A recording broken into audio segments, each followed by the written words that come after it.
Hello everyone, आप लोग कैसे? आई होप कि आप लोग अच्छे होंगे। तो फ्रेंड्स, भूमि रजिस्ट्री में नया नियम लागू। अब सभी खरीदार और विक्रेता को मानना होगा ये नियम 2025 का।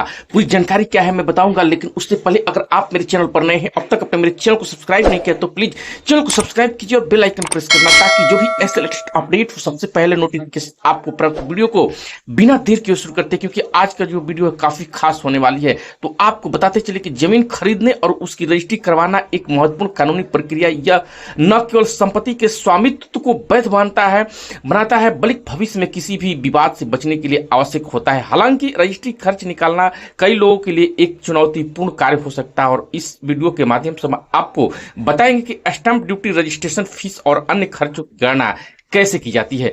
तो जमीन रजिस्ट्री का परिचय सबसे पहले जान लेते हैं। जमीन रजिस्ट्री प्रक्रिया में स्टैंप ड्यूटी, रजिस्ट्रेशन फीस और अन्य कानूनी शुल्क शामिल होते हैं। यह प्रक्रिया हर राज्य में अलग अलग नियमों और दरों पर आधारित होता है, और आमतौर पर जमीन की कीमत और स्थान के आधार पर इन खर्चों का निर्धारण किया जाता है।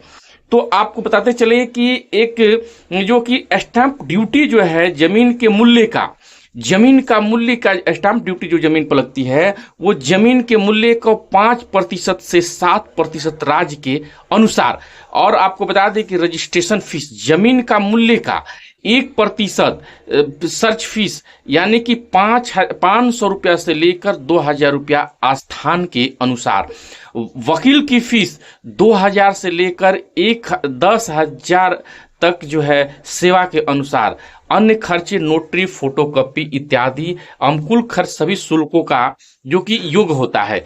आप बताते चले कि रजिस्ट्री खर्च के प्रमुख घटक क्या हैं। तो सबसे पहले जो है स्टाम्प ड्यूटी, यह जमीन की रजिस्ट्री का सबसे बड़ा खर्च होता है। स्टाम्प ड्यूटी की दर हर राज्य में अलग होती है। इसमें निम्नलिखित तरीके से निकाला जा सकता है। आपको बताते चलें कि सर्किल रेट या डीएलसी रेट पता करें। सर्किल रेट या न्यूनतम मूल्य होता है जिस पर सरकार स्टाम्प ड्यूटी लगाती है। क्षेत्रफल से गुणा करें। सर्किल रेट को जमीन के क्षेत्रफल से गुणा करें। राज्य सरकार द्वारा निर्धारित प्रतिशत लगाए। प्राप्त राशि पर स्टाम्प ड्यूटी की दर लगाए। फॉर एग्जाम्पल समझते हैं, यदि सर्किल का रेट जो है 1000 प्रति वर्ग मीटर है और जमीन का क्षेत्रफल 100 वर्ग मीटर है तथा स्टाम्प ड्यूटी 7% है, तो जमीन का मूल्य जो है 1000 गुना 100 बराबर आपको हो गया 1 लाख स्टाम्प ड्यूटी, यानी कि 1 लाख इंटू जो है 7% बराबर 7000। तो रजिस्ट्रेशन फीस दूसरा जो घटक है, आपको बताते चलें कि रजिस्ट्रेशन फीस यह आमतौर पर जमीन का मूल्य 1% होती है। कुछ राज्यों में कुछ यह दर भिन्न हो सकती है। उदाहरण के तौर पर जमीन का मूल्य जो है मान ले कि 1 लाख रुपया है और रजिस्ट्रेशन फी 1 लाख रुपया इंटू 1 यानी कि 1000 रुपया। तीसरा जो है सर्च फीस। तो सर्च फी यह शुल्क जमीन के पिछले रिकॉर्ड की जांच के लिए लिया जाता है। आमतौर पर 500 रुपये से 2000 रुपये तक हो सकता है। तो बताते चले कि चौथा जो है वकील की फीस, लॉयर फी। यदि आप वकील की सहायता लेते हैं तो उनकी फीस अलग से जोड़नी होगी। यह फीस सेवा और स्थान पर निर्भर करता है। अन्य खर्च मिसलेनियस चार्जेज, इनमें नोटरी चार्ज, फोटोकॉपी का चार्ज, अन्य छोटे मोटे शुल्क होते हैं। तो स्टाम्प ड्यूटी और रजिस्ट्रेशन फीस की गणना एक विस्तृत उदाहरण है। नीचे आपको बताते चलें कि सर्किल रेट जो है मान लीजिए कि 100 प्रति वर्ग मीटर है, 1000 प्रति वर्ग किलोमीटर है और क्षेत्रफल 100 वर्ग मीटर है। कुल मूल्य जो है आपको 1 लाख हो गया। Stamp duty 1 lakh into 7 equal to आपको 7000। रजिस्ट्रेशन फी आपको 1 लाख इंटू 1 1000 यानी कि 7000 प्लस 1000 8000 हो गया। तो आपको कितनी प्रकार की जमीन पर खर्च हो सकता है। तो शहरी क्षेत्र में शहरी इलाकों में स्टैंप ड्यूटी और अन्य शुल्क अधिक होते हैं। ग्रामीण क्षेत्र में इन शुल्कों में छूट मिल सकती है। व्यवसायिक भूमि, व्यवसायिक उपयोग के लिए खरीदी गई भूमि पर अधिक शुल्क लगता है। कृषि भूमि, खेती के लिए खरीदारी की गई भूमि पर कम शुल्क लगता है। सर्कल रेट कैसे पता करें, चलिए जानते हैं। तो आपको बता दें कि सर्कल रेट जानने के लिए आप अपने राज्य की आधिकारिक वेबसाइट या स्थानीय तहसील कार्यालय से संपर्क कर सकते हैं। आसान तरीके से सर्च निकालने के लिए टिप्स है, ऑनलाइन कैलकुलेटर इस्तेमाल करें। कई सरकारी वेबसाइट पर ऑनलाइन टूल्स उपलब्ध होते हैं। स्थानीय विशेषज्ञ से सलाह ले सकते हैं। वकील या प्रॉपर्टी एजेंट आपकी मदद कर सकते हैं। दस्तावेज तैयार करें। सभी जरूरी दस्तावेज, अन्य आधार कार्ड, पैन कार्ड आदि पहले से तैयार रखें।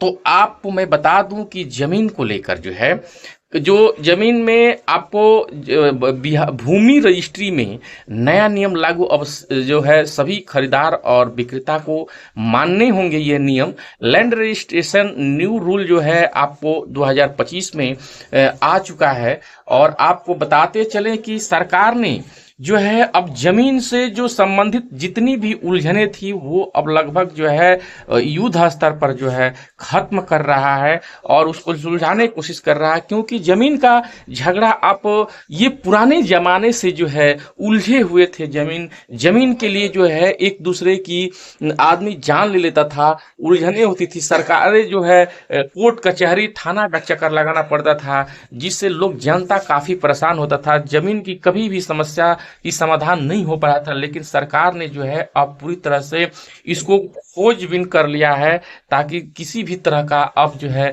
इसीलिए 20 अगस्त 2024 से जो है जमीन सर्वे का काम सरकार ने निरंतर प्रयास आपको 31 मार्च 2026 तक जो है जमीन की सर्वे आप करा सकते हैं। और उसके बाद जो है आप जमीन की पूरी तरह से जो है मुक्त उलझन जो है मुक्त हो सकते हैं। जमीन पूरी तरह से जो है डिजिटल हो जाएगा। अब आप घर बैठे ऑनलाइन के माध्यम से जमीन को देख सकते हैं।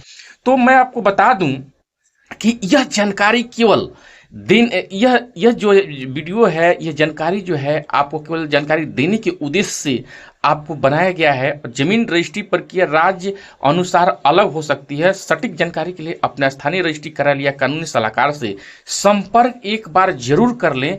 और आपको बता दें कि ये वीडियो और ये जानकारी आपको कैसा लगा कमेंट करके जरूर बताइएगा। फिर मिलेंगे एक नई अपडेट के साथ। जय हिंद।